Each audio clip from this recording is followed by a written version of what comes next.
സ്വപ്നമാണ് എനിക്ക്.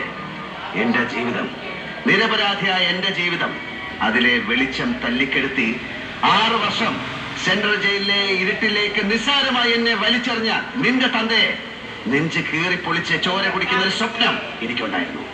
6 വർഷം എന്നെ ജീവിക്കാൻ പ്രേരിപ്പിച്ച സ്വപ്നം. പക്ഷെ കാലം അയാളെ ഈ മൺകുടത്തിലാക്കി എന്റെ മുന്നിൽ കൊണ്ടുവന്ന് വെച്ചു. പുറം കാലുയർത്തി തുളിച്ച് തെറിപ്പിക്കുന്നത്. അതിനു മുമ്പ് നീ പോ. പവിത്ര, ഇന്ദുചൂട്ടൻ ഇന്നൊരു വ്യക്തിയല്ല. നീ കണ്ടോ?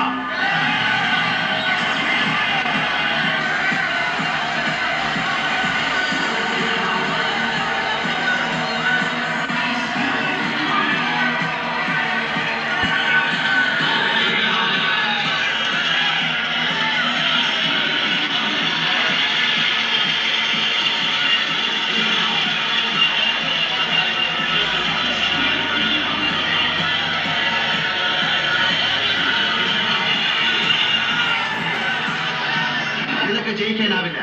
ശേഷക്രിയ ചെയ്യാൻ വന്നവർക്കെല്ലാം കൂടെ കൂട്ടക്രിയ നടത്തുന്നവർ.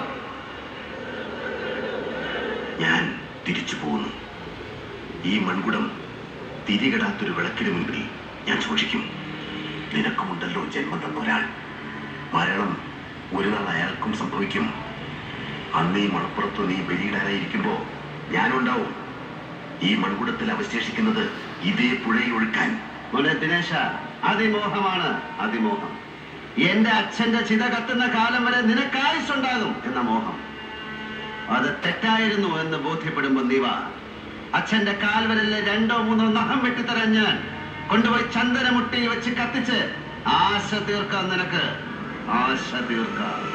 6 വർഷത്തെ ഇടവേള കഴിഞ്ഞ് ഇന്ദുചൂടൻ വന്നിരിക്കുന്നു. പുതിയ കളികൾ കാണാനും ചിലത് കാണിച്ച് പഠിപ്പിക്കാനും. നീ പോടാ മോനെ ദിനേശ.